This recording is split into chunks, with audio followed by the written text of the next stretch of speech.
제가 이제 자료를 바꿔서요. 네. 지난주에 하던 자료죠. 의식이 있는 성인이나 소아의 경우에 이제 기도 폐쇄 처치 방법에 대해서 다시 한번 확인을 해 볼게요. 그래서 우선 목에 뭐가 걸렸나요? 목이 막혔습니까? 라고 물어보고 말 또는 기침 그리고 청색증이 진행되고 있으면 복부 밀어내기법을 실시를 합니다. 그래서 환자 뒤에 서 있거나 또는 환자가 앉아 있는 상태에서는 저도 같이 무릎을 꿇고 앉은 상태에서 한 손은 같이 한번 해보시죠. 제자리에서. 예. 한 손은 주먹을 져서요. 예. 주먹을 이렇게 안으로 말아 주셔도 돼요. 주시고 예. 배꼽과 명치의 가운데 부분 상복부에 대주시고 반대 손은 손으로 감싸줍니다. 감싸주고 예. 상대를 채내기 전에 우선 팔꿈치로 상대 복부의 기체를 모아준 상태에서 위로 빠르게 채주는 거죠. 그렇죠. 예. 이렇게 해서 요 채주는 방향은 예, 상복부에서 이제 기체가 위로 빠져나갈 수 있게끔 채주는 동작을 해주게 됩니다. 그래서 이 동작을 할 때는 빠르게 밀쳐 올려가지고 기체가 순간적으로 나갈 수 있게끔 해주는 게 중요합니다. 천천히 지그시 누르는 것보다도. 그래서 이물질이 나오거나 의식을 잃을 때까지 계속 지속해서 진행을 해주고 이물질이 나와서 의식이 나오게 되면은 의식을 차리게 되면은 이제 회복 자세로 도와주면 되겠죠.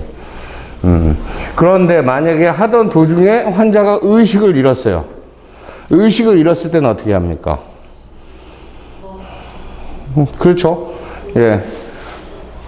누워놓고 기도 확보를 해서 음식물이 육안으로 보이는지 확인을 하고, 예.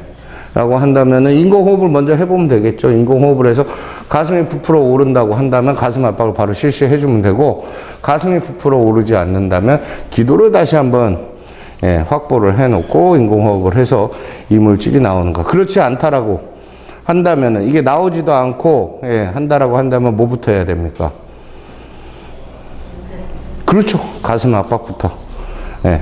어쨌든 이물질이 안 나오면은 압박을 줘가지고 예, 남아있는 피를 돌게 하고 그 압박에 의해서 이물질이 나오게끔 유도를 한 뒤에 30번 압박을 한 뒤에 다시 뭘 확인해야 될까요?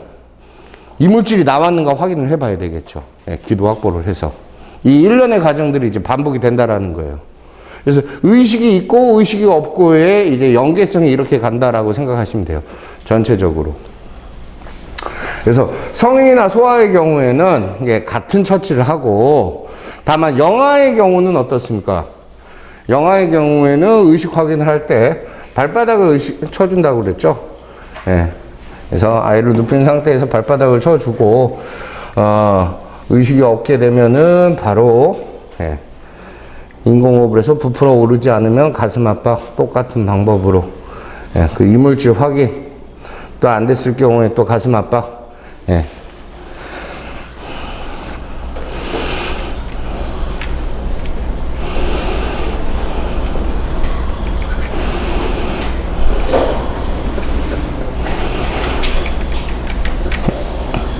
우리 지난 시간에 봤죠?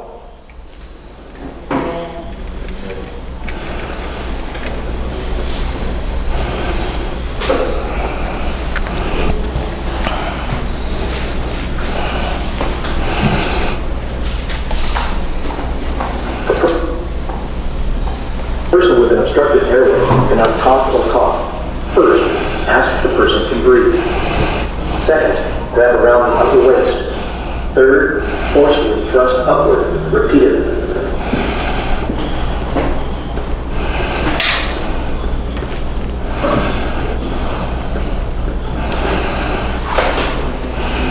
자, 방금 영상 보셨던 것처럼 예, 환자에게 목이 막혔는지 물어보고 지금 하임 리히법을 해줄 때 강하게 해주는 거 보였나요? 예.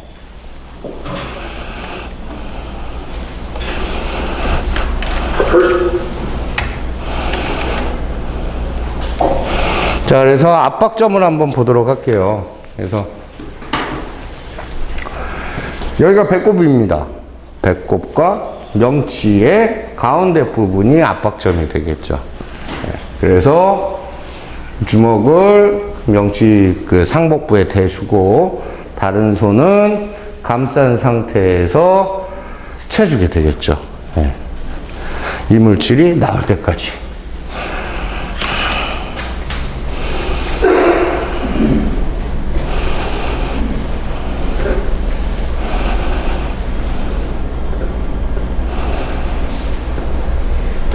복부를 반복적으로 압박했을 때의 압력으로 인해 기도로 넘어갔던 이물질이 조금씩 밀려나 빠지게 되는 것입니다.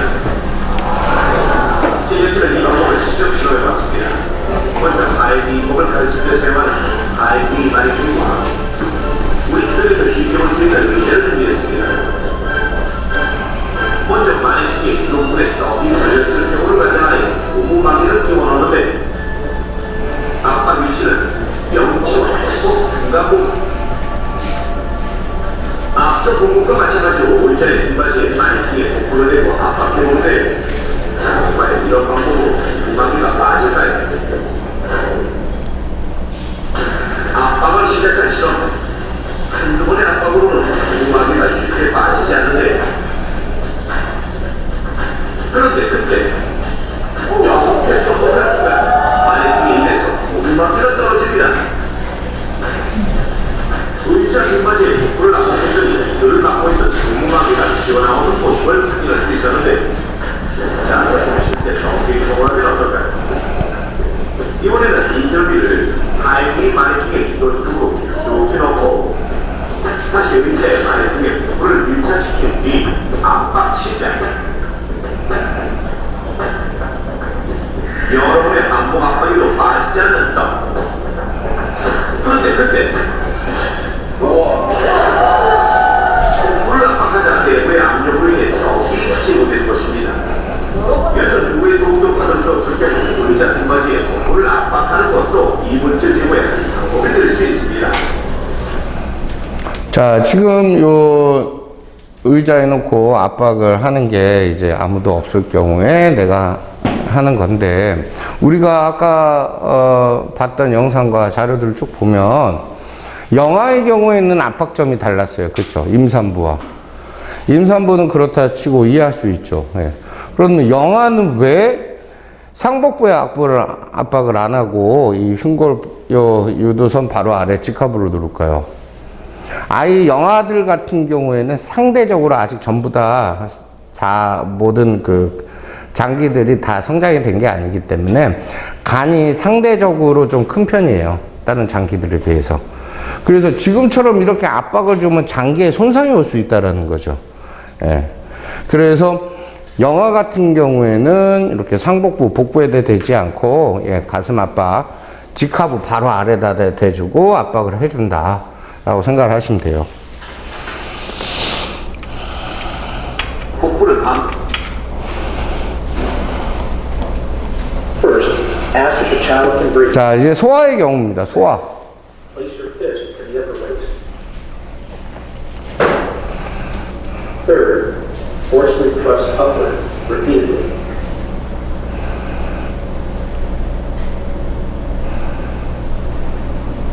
소아의 경우 작으니까 이제 한 손으로도 할 수 있다라는 거 보여주는데요. 예, 성인과 똑같이 진행하셔도 됩니다. 예.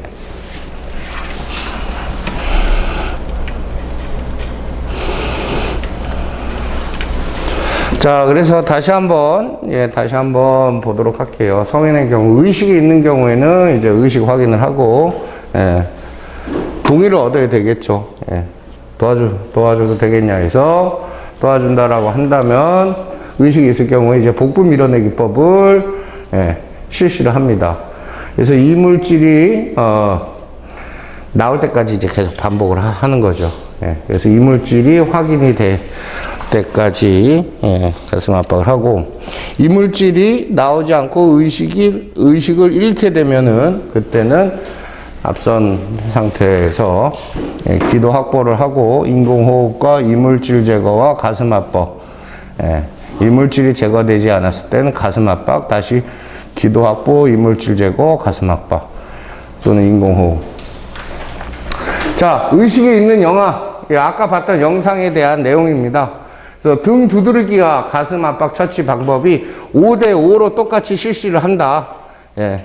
아이를 처치를 할 때는 아이가 특히 경추가 손상되지 않도록 경추를 잘 감싸 안고 머리가 가슴보다 아래로 가서 중력에 의해서 이물질이 아래로 배출될 수 있게끔 거기에 체내에 남아있는 기체까지도 같이 나오면서 도움을 줄 수 있도록 자세를 취해야 된다라는 내용입니다. 그래서 영아의 턱을 잡고 다른 손으로는 머리와 목 뒤를 받치게 되죠. 이게 이제 경추를 보호하는 동작이고요.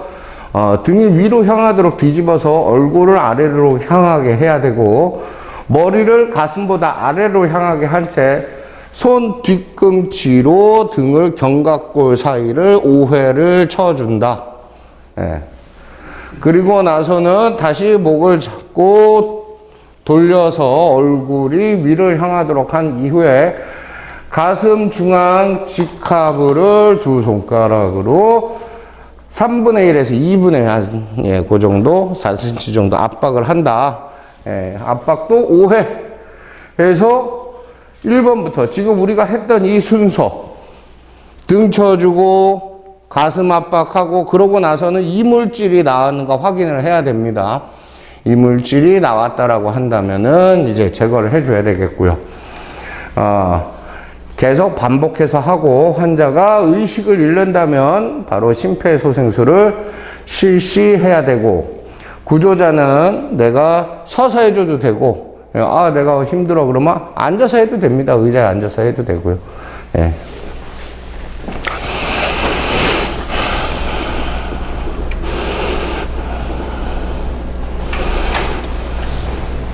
First, see if the child can breathe. Second, do 5 quick back slaps. Third, do 5 chest thrusts. Reassess. If the child cannot breathe, then repeat.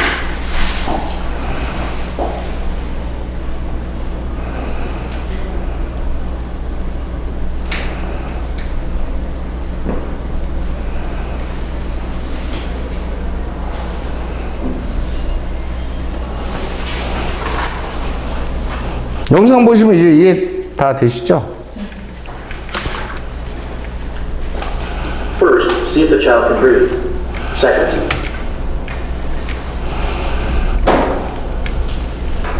자, 그래서 의식이 있는 경우에는 방금 봤던, 네. 자, 아이를 받칠 때는 지금 보시는 바와 같이 두 다리를 들어서 두 손을 깊숙이 넣어서 아이의 경추를 보호해서 잡을 수 있도록 해줍니다. 영아에. 그리고 잡은 상태로 반대 손으로 잡고 다시 옮겨 놔야 되겠죠. 옮겨 놓고 등을 먼저 쳐줍니다. 등을 쳐주고 나서는 다시 옮긴 상태로 얼굴을 위로 가게 해서 가슴 압박 5회. 요 지점은 그림에서 쳐. 자, 저희가 실습으로 지금 할 수 없으니까 반복적으로 보시니까요. 예.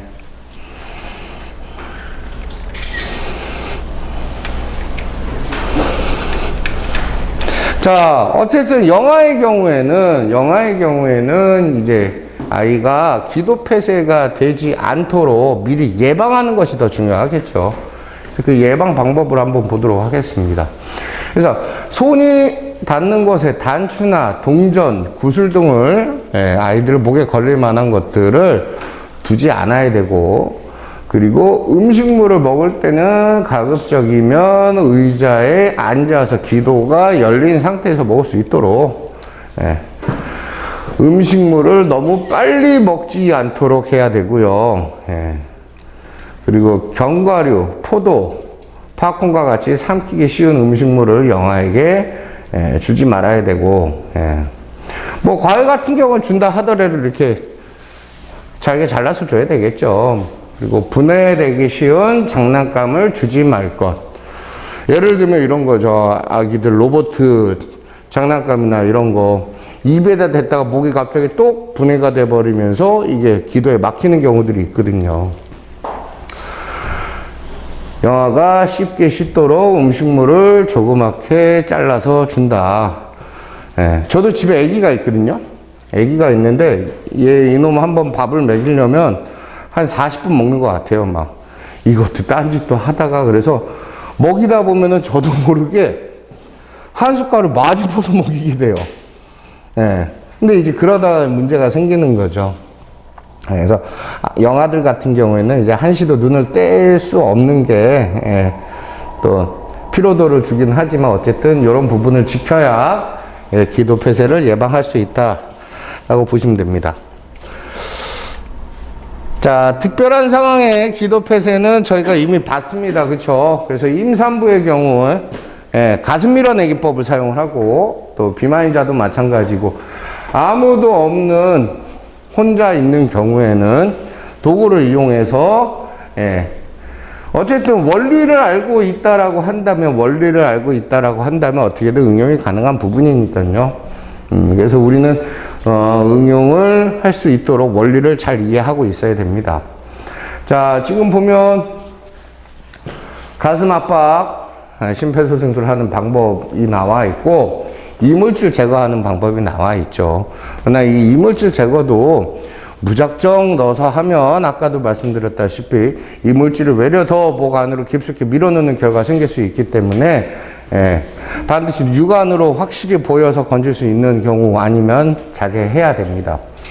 그리고 인공호흡에 있어서 지금과 같은 상황, 뭐 이렇게 간염병으로 인한 팬데믹이 지금 일어나고 있잖아요. 이런 경우에는 누구라도 인공호흡하기가 힘들죠, 사실은. 이런 장비가 없다라고 한다면, 장비가 있다 하더라도 마찬가지일 거예요. 예. 그럴 경우에는 뭐 전에도 말씀드렸다시피 가슴 압박이라도 해주어야 된다라는 거죠. 자, 그래서 이로써 이제 기도 폐쇄는 모두 마치도록 하고요.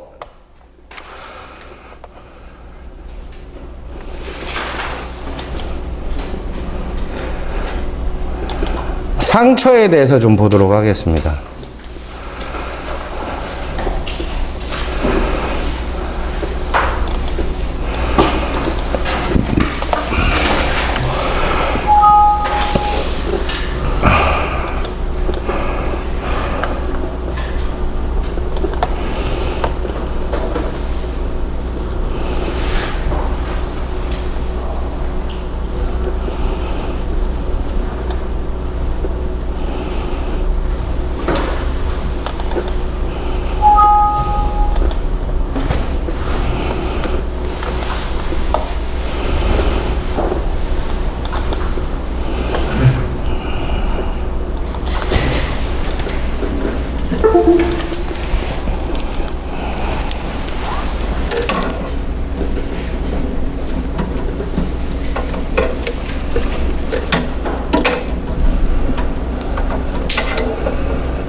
왜 이래?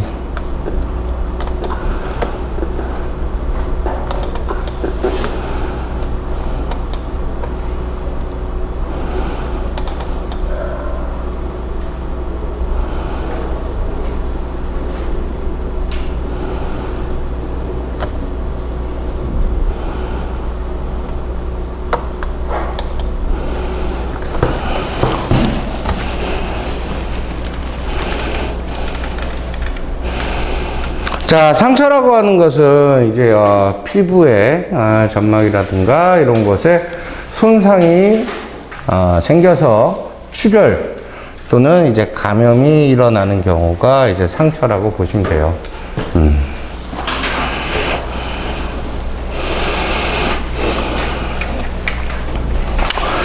자, 상처의 종류를 한번 볼게요. 상처는 이제 타박상, 우선 멍등 상처 같은 경우에는, 조직 깊숙한 곳에 이제 손상이 난 거죠. 예, 그래서 피부 아래에 출혈이 일어난 거예요. 예. 그래서 피부 아래에서 출혈이 났기 때문에 예, 붉은색에서 보이다가 이게 점점 자주색, 나중에는 검은색으로 예, 흑색으로 변해가고요. 예, 변색이 되고 피부가 부어오르게 되겠죠. 그래서 냉찜질로 통증을 완화할 수가 있습니다. 우리 혈관 같은 경우에는 이제 이 아이싱을 냉찜질을 해주는 것은 혈관을 수축을 해주게 하고 또 신경계를 또 살짝 마비를 시켜주기 때문에 통증 감소에 도움은 되겠죠. 그래서 타박상이나 먼등 상처 같은 경우에는 냉찜질로 완화를 해주고, 예, 그리고 이 멍이 심각하게 들거나 했을 경우에는 이제 자체적으로 해결하기보다는 병원에 내원해서 예, 치료를 하는 것이 좋겠죠. 자, 우리가 좀 오늘 조금 중점을 두고 볼 필요가 있는 게 이제 찰과상이에요. 왜냐하면은 이런 상처가 대부분 많이 일어나잖아요. 가장 많이 일어나는 부분 중에 하나가. 예. 찰과상은 어떻게 보면 가장 일반적인 상처이고, 여기가 표피고 진피가 있는데 이제 표피층에 손상이 온 거죠. 예. 표피층에 이 손상이 오고, 그리고 요 끝에 이제 신경들이 있는데 신경 끝에 노출로 이제 고통스럽기도 하고 쓰라렸기도 하고, 예, 그런 경우들이 많죠. 그리고 상처 부위가 일정하지 않고, 예, 지금 보시는 바와 같이, 예, 그렇기 때문에 요 부위로 통해서 감염이 쉽게 일어날 수 있어요. 이제 보통 이런 경우, 예, 아이들 같은 경우에 흔히들 많이 넘어지고, 성인과 같은 경우에도 예, 많이 넘어지게 되죠. 넘어지게 되면은 우선 이런 찰과상을 잃게 되는데, 이거는 이제 표피에서만 상처가 난 거는 예, 그냥 놔둬도 아물 수 있어요. 예, 어느 정도 아물 수 있는데, 표피에서 이제 진피까지도 상처가 나고 했을 경우에는 이제 출혈이 날 수 있고 이 범위가 넓기도 하죠. 그리고 이런 경우에는 미끄러지고 넘어지고 어디 짚으면서 나는 상처이기 때문에 이 안에 흙이라든가 어떠한 이물질이 같이 말려 들어가면서 감염이 일어날 수 있거든요. 2차 감염이 일어날 수도 있어요. 그래서 이거에 대한 대처를 일반적으로 어떻게 하는가? 보통 어떻게 합니까? 상처가 났어요. 그러면 제일 먼저 찾는 게 뭐예요? 후시린을 찾거나 또, 예, 밴드, 또, 그렇죠. 소독약을 바른다던가. 자, 그럼 먼저 소독약부터 볼게요. 소독약은 보통 우리가 일반적으로 사용하는 게 뭐 있습니까? 빨간 약이라고 하는 포비돈이 있죠. 예, 포비돈. 그리고 또, 과산화수소. 자, 그런데 우리가 이런 찰과상이 났어요. 찰과상이 났는데 여기다가 과산화수소를 이렇게 바르면 어떻게 됩니까? 예, 거품이 푹푹푹 일어나면서 따가 하죠. 이게 과연 좋은 건가요? 예, 이건 좋은 게 아니에요. 그래서 상처는 제일 중요한 거는 상처가 났을 경우에는 소독을 해준다기보다도 세척을 먼저 해주셔야 돼요. 그러니까 상처가 먼저 났는데 출혈이 많이 난다. 그러면은 우선 지혈부터 해야 되겠죠. 예, 피를 멈추게 5분에서 10분 지혈을 해주고, 지혈이 어느 정도 되고 났다라고 한다면 소독이 아닌 세척을 해주는데, 이 세척은 멸균이 된 식리세균수가 제일 좋고요. 그렇지 않을 경우에는 깨끗한 수돗물, 흐르는 수돗물 또는 먹는 물로도 해도 상관이 없습니다. 그렇지 않고 우리가 생각했던 예를 들어 과산화순소를 뿌렸다. 그러면 이 과산화순소가 이 상처에 닿으면서 거품이 올라오는 거는 여기 있는 이 단백질까지도 같이 산화를 시키기 때문에 그만큼 고통스럽고 거품이 나는 거거든요. 우리가 상처가 나면, 이런 찰과상이 나면은 뭐가 일어나나요? 진물이 나와요. 그쵸? 이 진물이 나오고, 이거 이제 삼출물이라고 하는데, 이 진물 안에 우리 상처를 재생을 시키는 성분들이 막 생겨나는데, 그것까지도 다 없애버리는 역할을 할 수 있다라는 거예요. 예, 이해되시죠? 그래서 과산화순소는 가급적이면 상처의 소독으로 사용하면 안 되고, 자, 그러면 빨간 약, 포비든 같은 경우에는 성분이 요오드잖아요. 그래서 이거는 사용할 때도 중요한 부분이 뭐냐면, 이 요오드 부분이라고 하는 것은, 침착이 잘 돼요. 이 몸에 이렇게 흡수가 빨라요. 흡수가 빨라서 색깔이 나중에 변색이 될 수도 있고, 신장이 안 좋거나 이 내분비계 문제가 좀 있는 사람 같은 경우 피해야 돼요. 예. 그래서 요오드 같은 경우에도 가장 좋은 거는 세척을 한 상태에서 밴드를 붙이는 게 좋아요. 어느 밴드? 수분 밴드. 수분 밴드라는 게 뭡니까? 일단은 저희가 이제 나중에 드레싱 할 때 다시 얘기를 하겠지만, 상처 부위를 세척하고 나면은 여기에 이제 드레싱을 붙여줘야 되는데, 어떤 것을 쓸 것인가? 첫 번째, 과거에는 뭘 썼냐면 마른 거즈를 댔어요. 마른 거즈를 대고 거기에 반창고를 댔어요. 그러면 이제 진물이 막 생기죠. 진물이 생기면 이 거즈가 진물을 흡수를 해요. 그래서 처음에 촉촉한 상태를 유지하다가 이 거즈가 어떻게 됩니까? 말라버리죠. 말라버리면서 상처는 어떻게 돼요? 딱정이가 생기죠. 딱정이 생긴다는 거는 좋은 건가요? 나쁜 건가요? 외려 피부 재생에 방해가 되는 거예요. 딱정이가. 딱정이라는 거는 피부에 이제 지금 진물이 막 올라온 것과 괴사된 조직이 이렇게 엉켜져 가지고 굳어진 거거든요. 그럼 얘네들이 새살이 새로 돋아와서 가야 되는데 이 작용까지도 방해를 해요. 그래서 요즘에 많이 나오는 제품들이 뭐가 있나요? 메디폼 들어보셨나요? 네.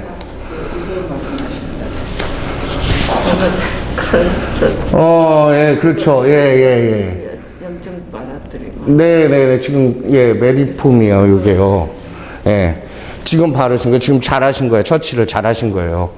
이게, 메디폼을 바르실 때도, 실수를 많이 하는 게 뭐냐면은 소독약 있죠. 우리 아까 후시딘 또는 마데카솔. 예, 이런 그 연고 같은 경우에는 안에 항생제도 포함이 돼 있어요. 그래서 항생제 같은 경우에는 우리 몸에 내성이 쌓여요. 예, 그래서 문제가 될 수도 있고, 이런 소독제를 바르고 수분밴드를 붙이면 수분밴드가 접착이 잘 안 되는 경우도 있고, 그리고 이 진물이 나오고 하는 것들에 대해서 좀 방해하는 역할도 해요. 그래서 세척만 한 상태에서 지금과 같은 메디폼을 딱 붙여주시는 게 가장 효과적인 거예요. 이러한 수분밴드 같은 경우에도 종류가 두 가지예요. 우리 학생들 여드름이나 뭐 이런 거 났을 때 붙이는 얇고 동그랗게 나온 필름형, 예, 필름형 수분밴드가 있고, 폼 재질의 좀 도톰한 거 지금 붙이신 것처럼 이렇게 종류가 두 가지가 있죠. 요 두 개의 차이점은 뭐냐면, 폼형은 좀 두툼해요. 그래서 상처에서 진물이 나와도 요걸 잘 머금고 있어서 습한 환경을 그대로 유지를 해줘요. 예. 수분밴드로 붙인 상처와 마른 거즈로 붙인 상처를 14일, 2주가 지나고 나서 비교를 하면은 마른 거즈로 한 거는 딱정이가 생기고 수분밴드로 붙인 거는 딱정이가 생기질 않아요. 예. 그만큼 수분한 상태가 가장 좋은 상태라는 거죠. 그러니까 뭐예요?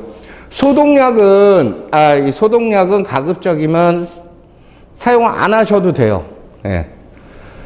그리고 연고 같은 경우에는 언제 사용을 하시는 거냐면은 2차 감염이 우려가 됐을 경우, 이 찰가상이 됐을 때 흙이나 뭐 다른 것들이 말려 들어가서 상처가 그대로 돼 있다라고 한다면, 우리가 그 외상성 문신이라고 해서 상처가 나중에 문신처럼 남는, 흉터가 남는 경우가 생기는데, 그런 것들을 방지하기 위해서는 후시딘이나 이런 것들을 사용해도 좋긴 합니다. 그러나 기본적으로 상처의 재생을 가장 돕는 방법은 흐르는 물에 지혈을 먼저 하고 세척을 하고 수분밴드를 먼저 붙여준다는 거.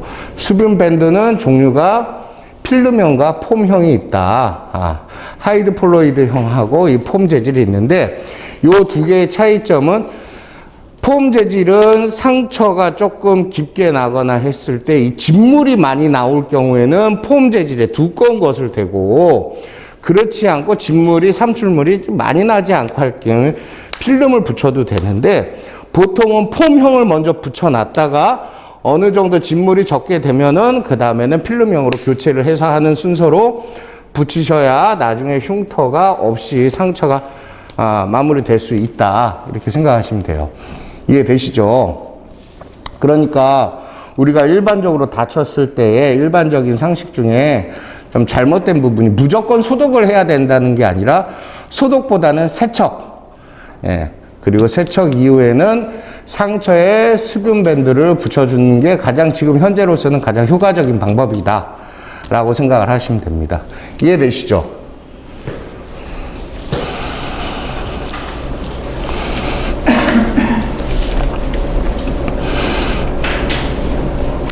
자, 열상은 이제 찢겨지는 상처라고도 하고요. 좀 베인 상처와 비슷하긴 한데 좀 더 내부까지 좀 피부 조직이 심하게 찢긴 경우죠. 이런 경우에는 출혈이 심합니다. 그래서 이런 상처에서는 흉터를 걱정하기 이전에 출혈을 막아주는 것이 먼저 중요하겠죠. 절상, 베인상처, 날카로운 물건에 의하여 생기고 상처 가장자리가 매끄럽죠. 아무래도 날카로운 것에 베였으니까 그렇죠. 또 그 남학생들 같은 경우에는 면도하다가 보면은 이런 절상들이 좀 익히기 쉽죠. 그래서 신경 조직과 혈관에 손상을 가져올 수 있고 상처의 깊이와 위치, 크기에 따라서 출혈량은 다를 수밖에 없겠죠. 그래서 베인 상처는 절상이라고 한다. 자상, 찔린 상처죠. 이제 찔린 상처. 뾰족한 물건에 찔려서 생기게 되고 혈관 또는 내부 기관에 손상이 가능하죠.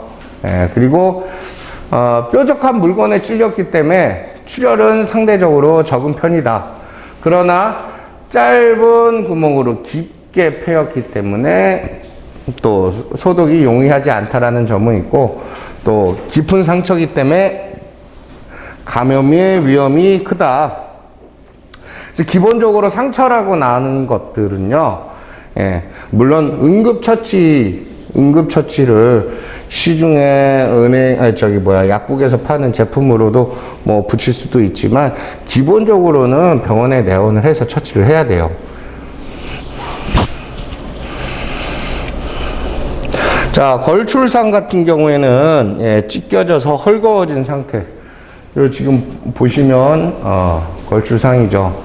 그래서 부분적 또는 전체적으로 찢어지기도 하고, 이런 경우에는 이제 출혈이 심하기도 하고, 또 붙은 피부는 이렇게 접혀져서 붙은 피부는 제자리에 놓게 돼야 되고, 귀나 손가락 그리고 손에 발생하기도 한다. 이렇게 밀리는 경우죠. 자, 상처에 대한 응급처치를 기본적으로 보면요. 자, 의료용 장갑을 착용하는 게 좋겠죠. 아무래도 감염을 막기 위해서는. 그런데 뭐 우리가 주머니에 의료용 장갑을 늘 넣고 다니진 않겠죠. 그러나 어쨌든 상처가 나게 되면 출혈을 막아줘야 됩니다.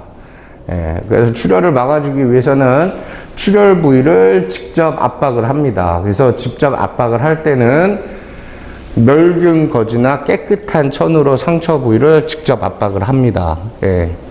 직접 압박을 하고, 그리고 상처를 심장보다 높은 곳으로 올려줘야 되겠죠. 팔이 다쳤으면 압박을 한 상태에서 심장보다 높은 위치로 넣어줘야 상대적으로 출혈을 멈추게 하겠죠. 그리고 출혈이 만약에 멈춰지지 않으면 혈관 압박을 합니다. 혈관 압박은 사실은 혈관 압박은 좀 어려워요. 예. 그러니까 우리가 심장에서 나오는 이 동맥들의 혈관, 가장 큰 혈관을 미리 막아주는 거죠. 그래서 이런 손에 상처가 났다라고 한다면은 상체에 혈관을 압박을 해주고, 다리나 이런 곳에 났다라고 한다면 가랑이 안에 있는 혈관을 압박을 해주게 되는 건데요. 사실은 좀 난이도가 좀 꽤 있죠. 예. 그리고 붕대나 드레싱으로 고정을, 압박한 거를 이제 고정을 해 주는데, 자, 상처가 나면 우선 직접 압박을 해주고, 그도 안 되면 지금 보시는 바와 같이 이게 지금 하체거든요, 다리거든요. 예, 그럼 이 관절 하에 있는 혈관점을 압박을 해주는 건데, 이거는 좀 어렵다. 예, 근데 그렇게 알고 있으시면 되고요. 지혈대를 사용하기도 해요. 지혈대. 지혈대가 뭡니까? 요 지금 끈으로 천이나 이런 걸로 바짝 동여매는 경우 있죠. 예. 그런데 이거는요, 언제 사용할 수 있냐면, 출혈이 급격히 너무 많이 나는 경우, 예. 그런 경우 아니면 사용을 자제를 해야 돼요. 지혈대를 해놓고 계속 놔두면 어떻게 될까요? 요 밑에 피가 통합니까? 안 통합니까? 안 통하겠죠. 그러면 산소 공급이 더 이상 됩니까? 안 됩니까?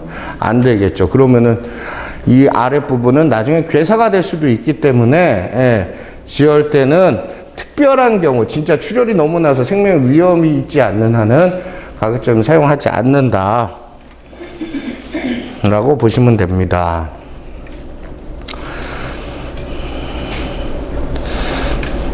자, 상처에 대한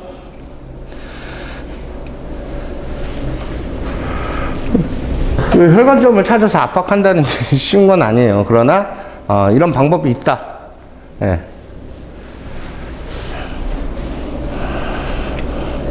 자, 우리 피의 성분을 한번 보도록 하겠습니다. 우리 혈액의 성분은 지금 보시는 바와 같이 적혈구, 그렇죠. 그리고 백혈구, 혈소판, 혈장, 예. 이렇게 구성이 되어 있죠. 그래서 적혈구는 산소를 운반하는 역할을 수행을 하고, 그렇죠. 이 백혈구는 중요하죠. 식균 작용을 한다. 우리 병균을 세균과 싸우는 식균 작용을 하고, 혈소판은 혈액의 응고. 우리가 상처가 나면 어떻게 돼요? 상처가 나면은 상처를 아물게 이 딱쟁이가 져지잖아요. 어쨌든 괴사가 된 이 혈액이 붓게끔 만들어 주는 거죠. 예. 그렇게 해서 이 혈액 응고가 되는 건데, 우리 혈관, 심장 혈관도 마찬가지예요. 심혈관도 이렇게 이물질이 쌓이다가 여기가 땅 터져버리잖아요. 그럼 혈소판 작용을 해서 여기 혈액을 응고를 시켜요. 그러다 보니까 이게 막혀버리는 거예요. 예. 자, 그리고 혈장에는 또 영양소와 이런 노폐물을 운반해주는 역할을 한다. 이걸로 구성이 되어 있다. 그런데 보통 몸속의 혈액량이, 성인의 경우 4,000에서 5,000ml가 있는데, 여자 같은 경우에는 체중 곱하기 7%를 해주면 되고, 남성 같은 경우에는 8을 해주면 됩니다. 8%를 해주면 됩니다. 자, 그런데 이 정도의 성인의 몸에는 피가 있는데,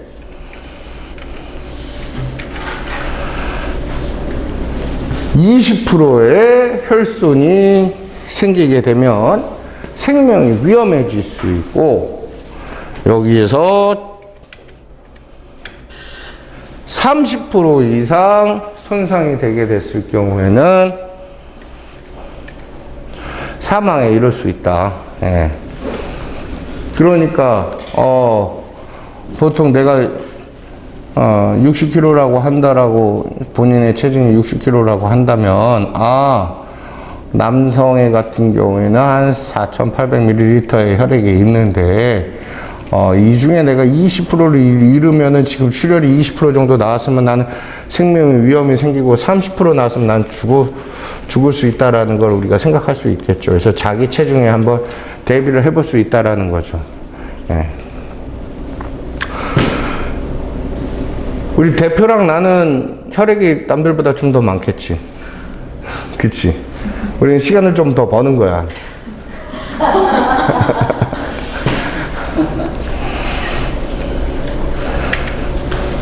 자,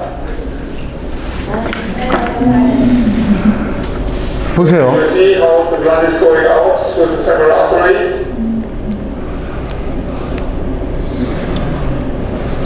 So you see how dramatic this injury is. This is exactly how it looks in a real patient in an emergency department who sustained this sort of injury. You see how much blood is being lost and how quickly that's happening.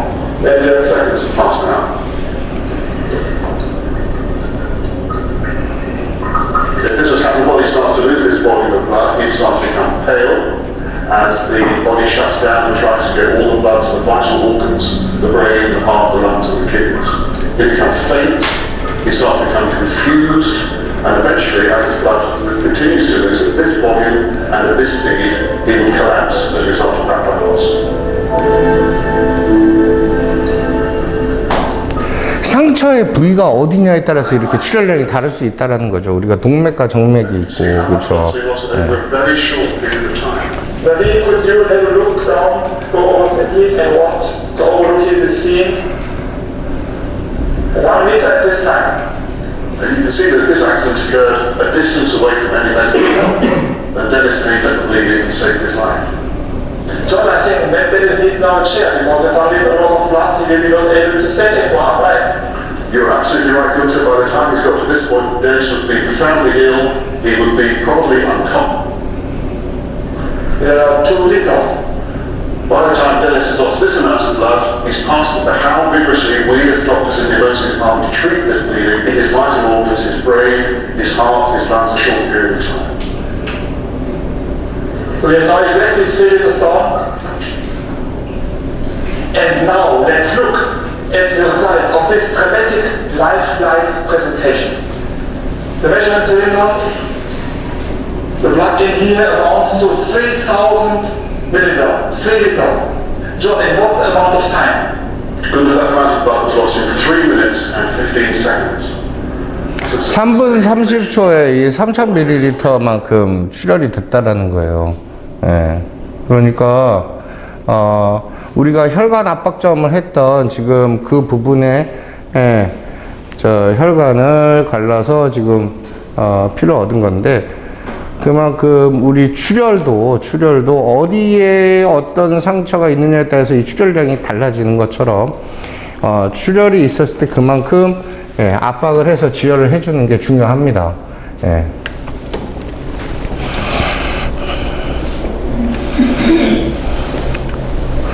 자, 감염. 예, 감염은 상처를 통해서 감염이 이제 생길 수 있죠. 그래서 모든 상처는 깨끗이 세척하는 것이 중요하다. 예, 손은 비누와 물로 세척을 하기도 한다. 지금 요즘 보면요, 시중에 나와 있는 손 세정제들도 뭐 종류가 여러 가지도 있고, 예, 그런데 세정력이 가장 좋은 게 뭐예요? 비누예요, 비누. 예, 손비누가 세정력이 가장 좋습니다. 그런데 저희가 이제 걱정하는 부분들이 있죠. 비누를 맨날 들고 다니면서 물 찾아서 할 수 없으니까 그러면은 공중화장실 가서 비누를 쓰려고 그러는데 비누가 딱 봐도 육안으로 봐도 좀 지저분해 보이죠.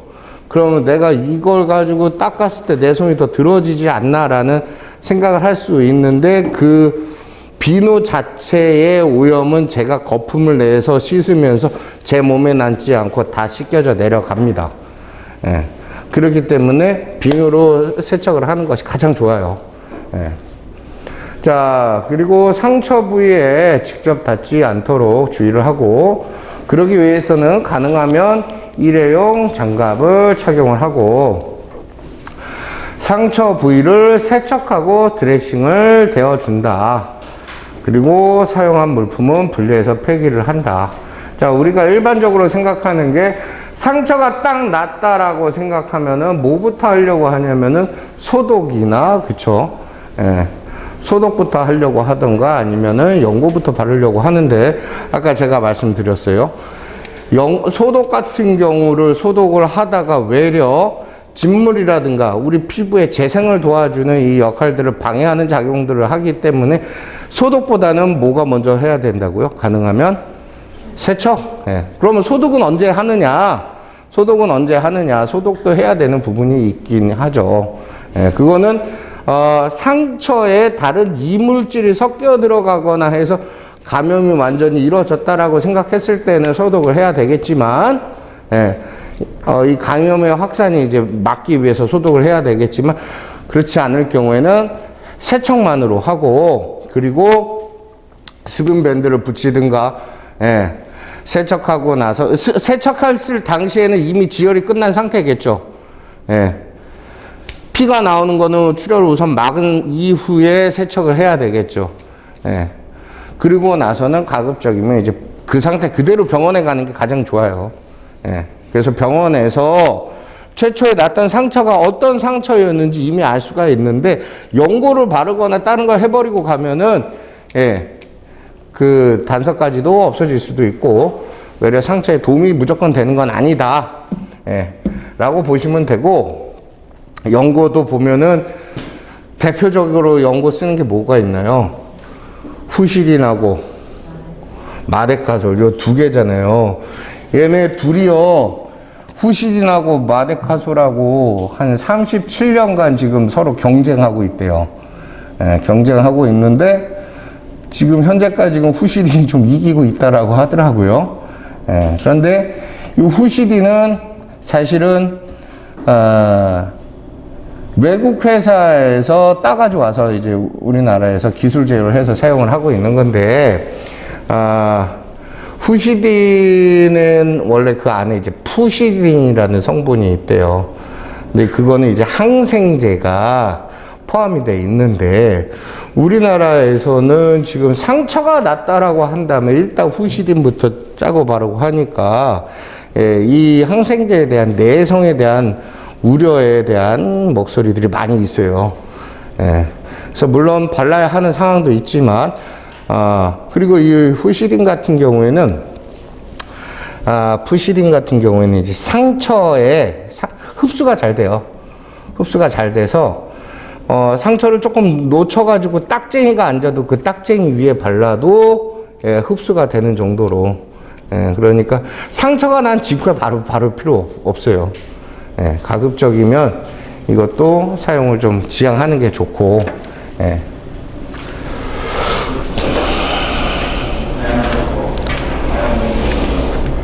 자, 지금 일회용 장갑 착용하고 제거하는 방법을 나오는데요. 가급적이면 반대손이 반대손을 벗기면서 이 손에 묻은 세균들이 손에 직접적으로 닿지 않도록, 예. 그래서 이 손으로 다시 내 눈, 코나 입을 만져서 감염되는 일이 없도록 이렇게 끝에를 잡고 끝까지 벗겨내야 된다. 반쯤 벗겨내고 하면은 이 손으로 반대손을 또 끝을 잡아서 서로 벗겨내서 분리해서 폐기해서 버려야 된다 라는 내용입니다.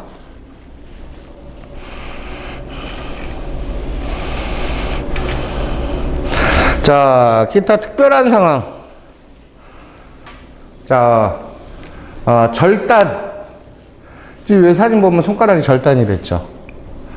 예, 절단이 돼서 잘려나온 부분을 이제 거즈로 감싸고, 이 거즈는 멸균 거즈여야 되겠죠. 예, 멸균된 거즈로 감싸서 비닐봉지에 넣어서 세균의 감염을 막은 상태로, 예, 가급적이면 손상이 되지 않도록 얼음이 담긴 용기에 넣어서 병원으로 신속하게 이동을 해야 됩니다. 그래야 접합 수술을 하겠죠.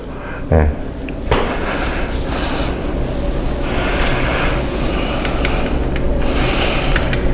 SNS에서도 절단사의 위험이 너무나 많은데, 특히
자, 지금 영상 보신 것처럼요, 예, 절단 사고가 됐을 경우에는 우선 당황하게 되니까 침착하고, 예, 그래서 출혈을 막고 절단 부위를 외부에 노출이 되지 않도록 멸균 거즈나 깨끗한 수건으로 감싸서 차가운 온도를 유지해서 병원으로 신속하게 이동하면 접합 수술이 가능한 부분도 있다 라고 생각하시면 되고요. 그리고 요 영상 중간에 나왔는데 우리가 상처가 났을 경우에도 마찬가지예요. 피를 멈추는 지혈제를 뿌리는 경우들이 있는데 그런 경우에도 상처의 회복에 굉장히 방해가 됩니다. 이런 삼출물이라고 하는 이 진물이 나오는 거가 상처 회복에 도움이 되는데 이것 자체까지 훼손시키기 때문에 지혈제는 바르지 않고 지혈만 하고 세척하고 가급적이면 병원으로 가고 그리고 수분 밴드를 붙여주는 것이 추후에 상처 예방에도 좋다.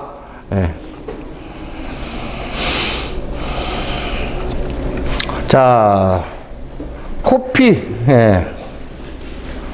비출혈, 코피, 자, 코피가 났을 경우에도 이제 고개를 과거에는 이제 뒤로 젖혔죠. 그러나 젖히지 않고 여러분도 다들 알다시피 고개를 숙인 상태에서 자, 콧등에 얼음 주머니를 대주면 효과적입니다. 혈관 수축을 가져오기 때문에.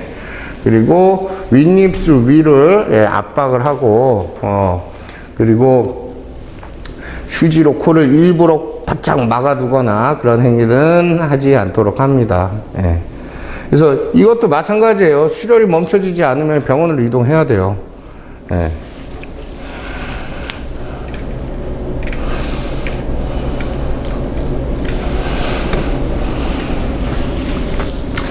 자, 입에 상처. 자, 입에 상처가 났을 경우에는 치료 시 환자가 호흡을 할 수 있도록 하는 것이 중요하겠죠. 이 어떠한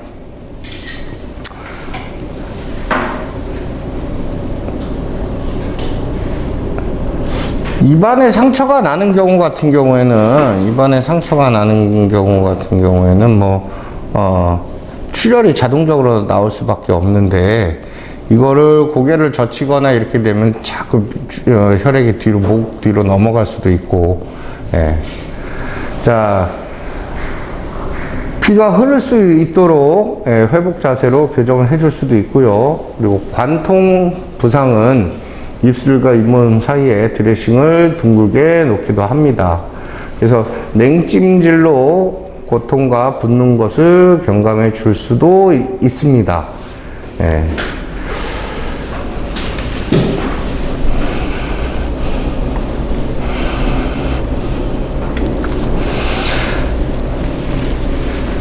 자, 치아가 빠지는 치아 유실 같은 경우에도 치아가 빠진 자리에 거즈 같은 경우를 밀어 넣고 이 빠진 이를 들고 찬 우유나 또는 멸균 식염수에 치아를 넣고 보존해서 병원으로 가서 다시 붙이는 방법도 있다고 합니다.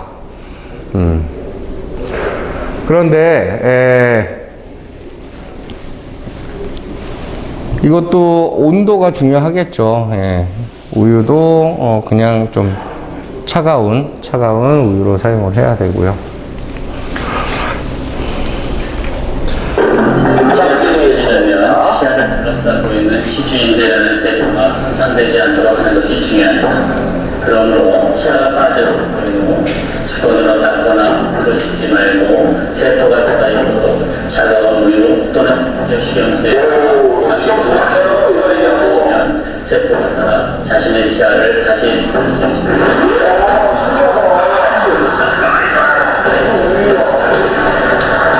이때 만약 치아를 물에 넣었으면 혈관성 세균에 감염될 위험이 있고 삼키거나 질식의 위험이 해서는 안 됩니다.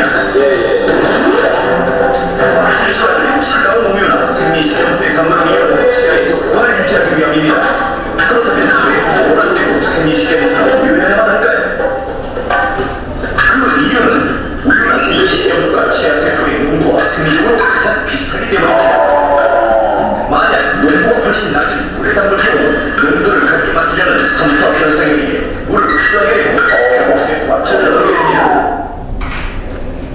자, 이해되시죠?